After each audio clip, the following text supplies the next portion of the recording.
तो hello student, welcome back to my channel Samrat Academy. तो दोस्तों, मेरा नाम है आकाश और जैसा कि आपको मालूम है कि 9 अप्रैल को आप लोगों को सामाजिक विज्ञान का पेपर है, ठीक है। और सामाजिक विज्ञान में आप लोगों को कोई भी दिक्कत नहीं होगी, इसकी गारंटी मैं लेता हूं।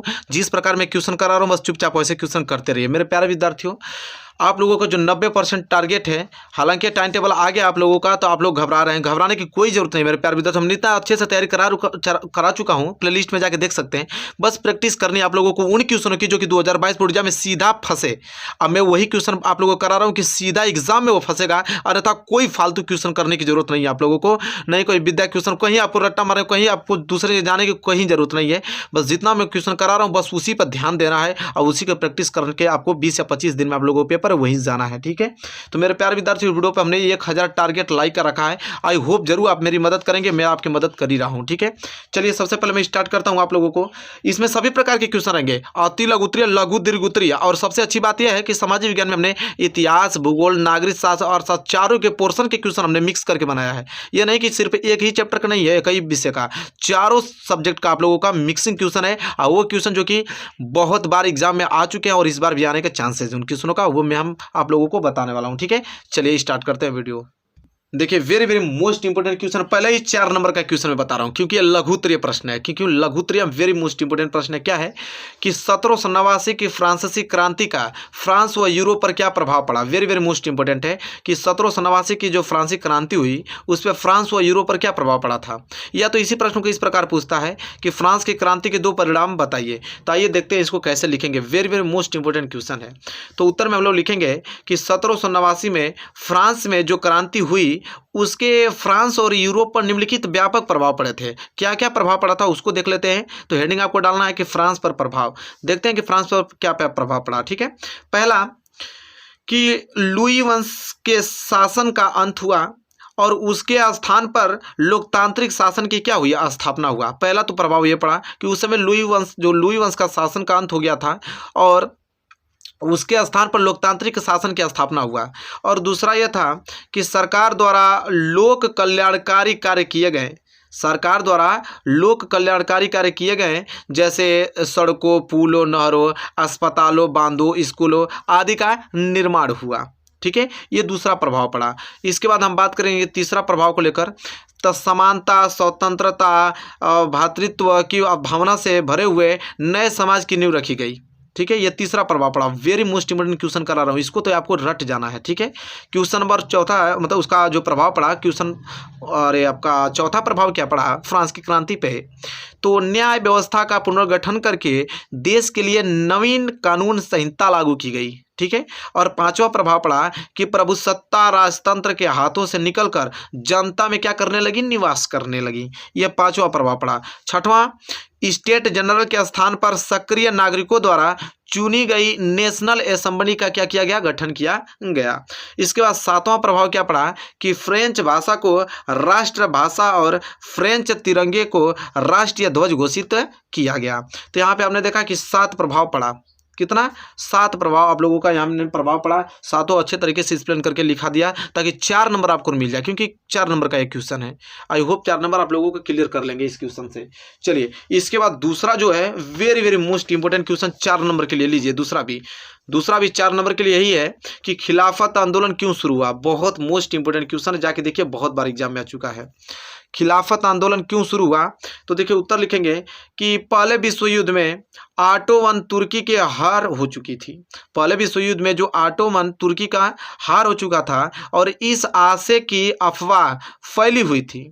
इस आशय की अफवाह फैली हुई थी कि इस्लामिक विश्व के आध्यात्मिक नेता जो खलीफा हैं वो ऑटोमन सम्राट पर एक बहुत सख्त शांति संधि थोपी जाएगी। खलीफा की तत्कालिक शक्तियों की रक्षा के लिए 1919 में मुंबई में एक खिलाफत समिति का गठन किया गया था और मोहम्मद अली और जो शौकत अली बंधुओं के साथ साथ कई युवा मुस्लिम नेताओं ने इस मुद्दे पर संयुक्त जन कार्यवाही की संभावना तलाशने के लिए महात्मा गांधी के साथ चर्चा शुरू कर दी थी। और सितंबर 1920 में क्या हुआ कि कांग्रेस के जो कलकत्ता अधिवेशन में महात्मा गांधी ने भी दूसरे नेताओं की राजी कर लिया कि खिलाफत आंदोलन के समर्थन और स्वराज के लिए एक असहयोग आंदोलन शुरू किया जाना चाहिए।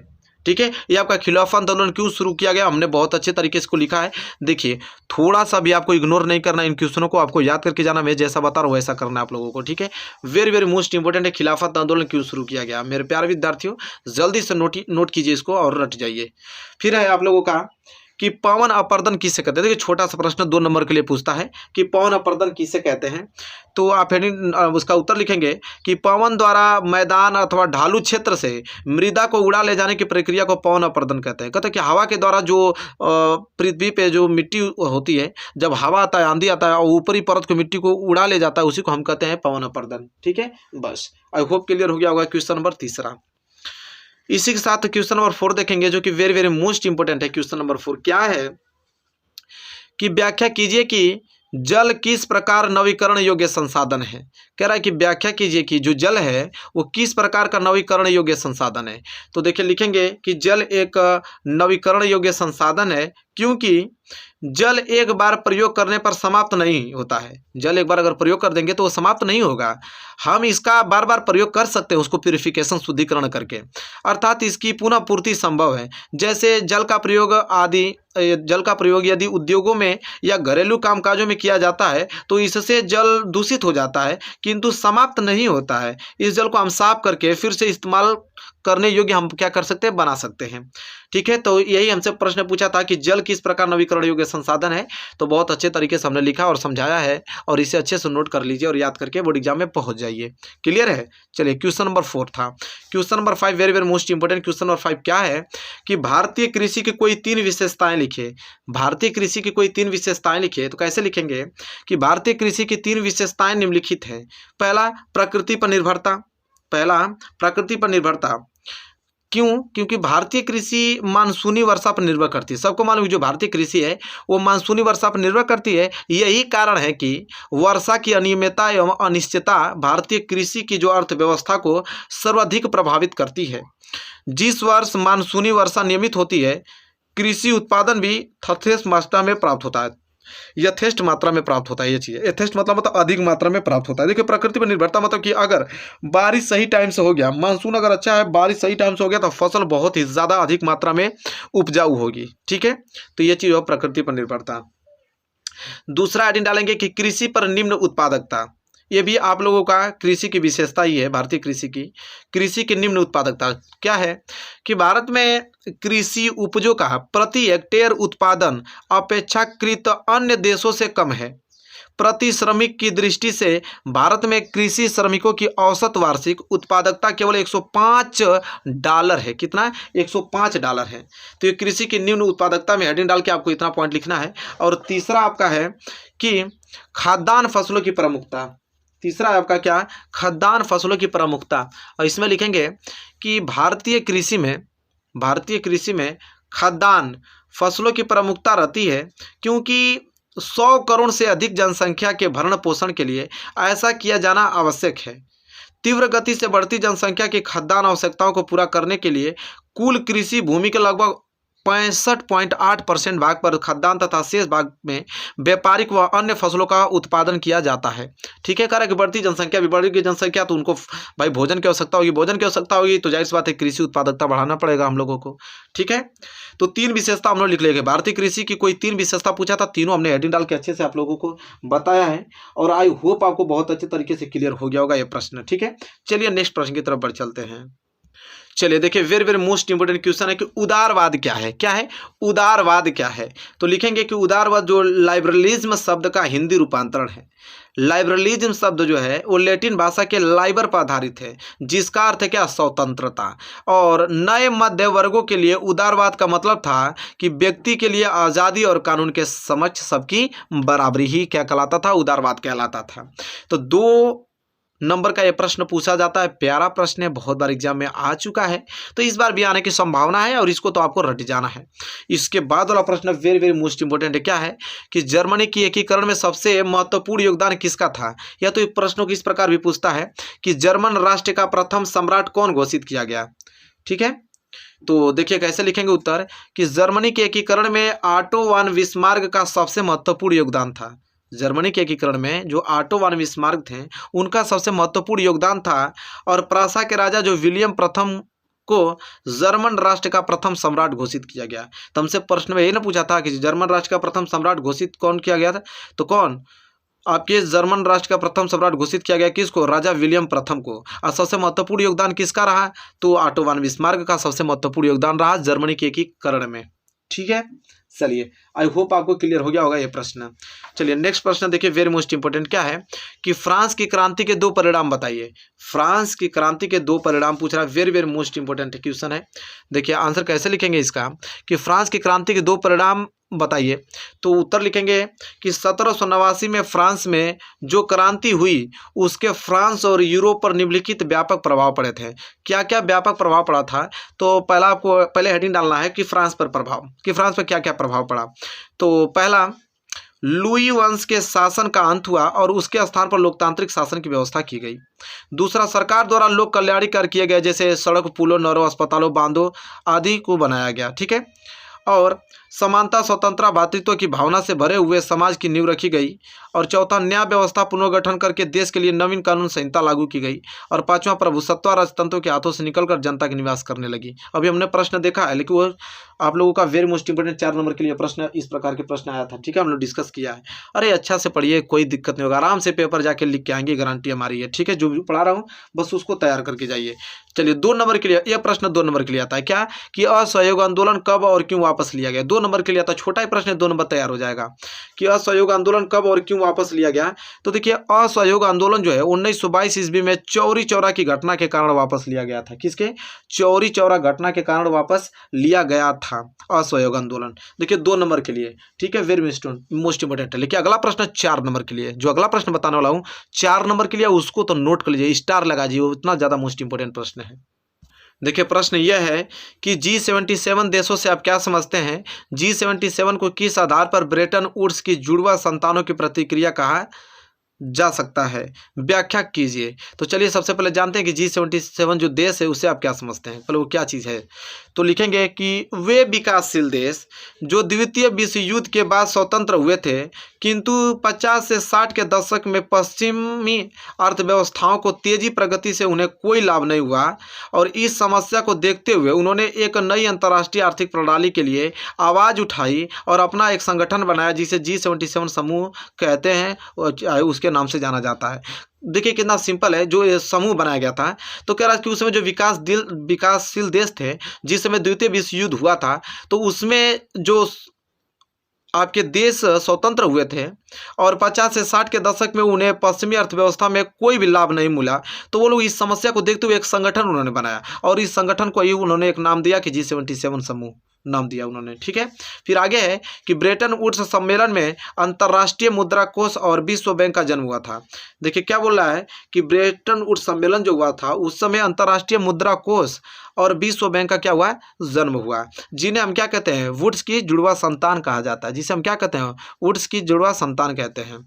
अंतर्राष्ट्रीय मुद्रा कोष और विश्व बैंक पर केवल कुछ शक्तिशाली विकसित देशों का ही प्रभुत्व था उस समय, इसलिए उनसे जो विकासशील देशों को कोई लाभ नहीं हुआ।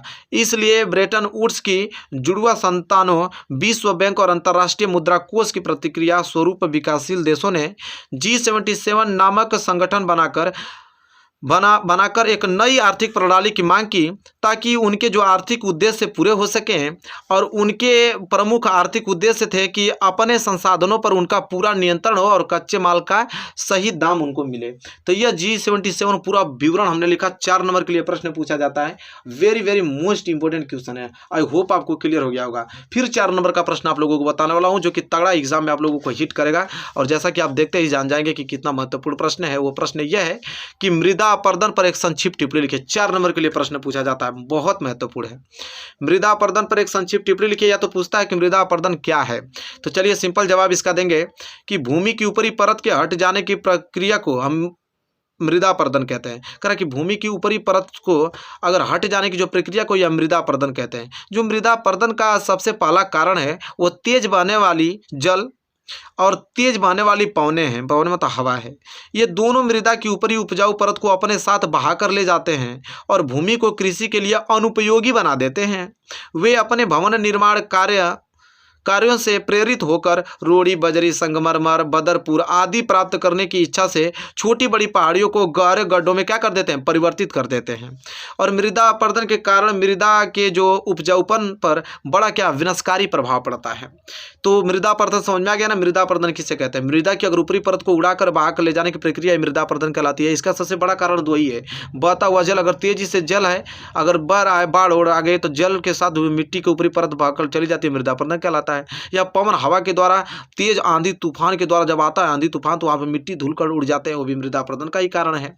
तो मृदा अपरदन समझ में आ गया ना आप लोगों को। इसके बाद वाला मोस्ट इंपोर्टेंट क्वेश्चन है चिपको आंदोलन क्या है। Very very most important question क्या है कि चिपको आंदोलन क्या है। तो चलिए देखते हैं कि चिपको आंदोलन क्या है। तो चिपको आंदोलन वनों की रक्षा के लिए चलाया गया आंदोलन है। चिपको आंदोलन वनों की रक्षा के लिए चलाया गया आंदोलन है और इस आंदोलन का सूत्रपात सुंदरलाल बहुगुणा ने हिमालय क्षेत्र में किया। और इसके अंतर्गत लोग क्या करते हैं कि पेड़ों से चिपक कर उसकी रक्षा करते हैं और उन्हें काटने नहीं देते हैं। ठीक है, यह आंदोलन वनों, वृक्षों की कटाई रोकने में सफल हुआ और साथ ही इस आंदोलन ने यह भी दिखाया कि स्थानीय पौधों की जो प्रजातियों का प्रयोग करके सामुदायिक वनीकरण अभियान भी सफल बनाया जा सकता है। क्लियर है। चलिए, तो ये आपका चिपको आंदोलन था कि चिपको आंदोलन आप लोगों को पेड़ों की रक्षा के लिए चलाया गया था। और जो आंदोलन चला था उस समय जो लोग थे वो पेड़ों से चिपक कर उसकी रक्षा करते थे, पेड़ों को काटने नहीं देते थे। ठीक है, तो आई होप आपको क्लियर हो गया होगा। वेरी वेरी मोस्ट इंपोर्टेंट ये क्वेश्चन था और इसको जरूर से आप लोगों को याद करके जाना इस प्रश्न को। ठीक है, अगला प्रश्न इससे भी ज़्यादा महत्वपूर्ण है और वो प्रश्न क्या है पहले मैं आप लोगों को दिखा दूँ। प्रश्न वेरी मोस्ट इंपोर्टेंट है। क्या है कि तीन राज्यों के नाम बताइए जहाँ काली मृदा पाई जाती है और इस पर मुख्य रूप से कौन कौन सी फसल उगाई जाती है, यह प्रश्न है। तो चलिए देखते हैं भाई कि 3 राज्यों का नाम। वेरी वेरी मोस्ट इंपोर्टेंट, बहुत बार एग्जाम में आ चुका है। तो लिखेंगे उत्तर कि काली मृदा का रंग काला होता है। काली मृदा का रंग क्या होता है? काला होता है। इसे रेंगर मृदा भी कहते हैं और यह लावाजनक शैलों से बनती है। यह किससे बनती है? लावाजनक शैलों से बनती है। यह मृदा आपके महाराष्ट्र, सौराष्ट्र, मालवा और मध्य प्रदेश और छत्तीसगढ़ के पठार में पाई जाती है। कौन? काली मृदा। काली मृदा कपास की खेती के लिए उचित समझी जाती है। इसे काली कपास मृदा के नाम से भी जाना जाता है। तो यही 3-4 फैक्ट चीज़ आपको याद कर लेना काली मृदा के रिलेटेड। तो देखिए 2 पॉइंट आपको याद करना है। एक तो काली मृदा का रंग काला होता है, इसे रेंगन मृदा भी कह सकते हैं। ये लावाजनक शैलों से बना होता है। कहाँ पाया जाता है? तो महाराष्ट्र, सौराष्ट्र और मालवा प्रदेश, छत्तीसगढ़ के पठार में पाया जाता है। काली मृदा में कपास की खेती की जाती है बहुत अच्छे तरीके से, इसलिए काली कपास मृदा भी इसको कहते हैं। यही 3-4 फैक्चुअल चीज़ आपको याद करके बोर्ड एग्जाम में पहुँच जाना है। पूरा का पूरा नंबर मिलने वाला है आप लोगों को। चलिए, इसके बाद वाला प्रश्न वेरी वेरी मोस्ट इंपॉर्टेंट, जो मैं प्रश्न बता रहा हूँ 100% लड़ेगा, गारंटी हमारी है। ठीक है, इस बात की लिखिए क्या है जैव और अजैव संसाधन क्या होते हैं, कुछ उदाहरण दीजिए। वेरी वेरी मोस्ट इंपोर्टेंट है कि नहीं? बहुत ज़्यादा इंपॉर्टेंट है कि जैव और अजैव संसाधन क्या होते हैं, कुछ उदाहरण देना है। सबसे पहले हेडिंग आपको डालना है जैव संसाधन। जैव संसाधन क्या होता है उसको समझिए। देखिए, वे संसाधन जिनकी प्राप्ति जीवमंडल से होती है और जिनमें जीवन व्याप्त होता है जैव संसाधन कहलाता है। जैसे मनुष्य हुआ, वनस्पति जगत हुआ, प्राणी जगत हुआ, पशुधन हुआ और मत्स्य जीवन हुआ, इसमें सभी में जीव होता है क्योंकि जीवमंडल से प्राप्त होता है, इसलिए अब क्या जैव संसाधन कहलाते हैं। और वहीं अजैव संसाधन तो सिंपल है, वे सारे संसाधन जो निर्जीव वस्तुओं से बने होते हैं अजैव संसाधन कहलाते हैं। जैसे चट्टान हुआ और धातु हुआ। ठीक है, तो धातु और चट्टान ये अजैव संसाधन कहलाते हैं। ठीक है, आई होप आपको क्लियर हो गया होगा, कोई भी डाउट आपको नहीं होगा। Very very most important question था मेरे प्यारे विद्यार्थियों।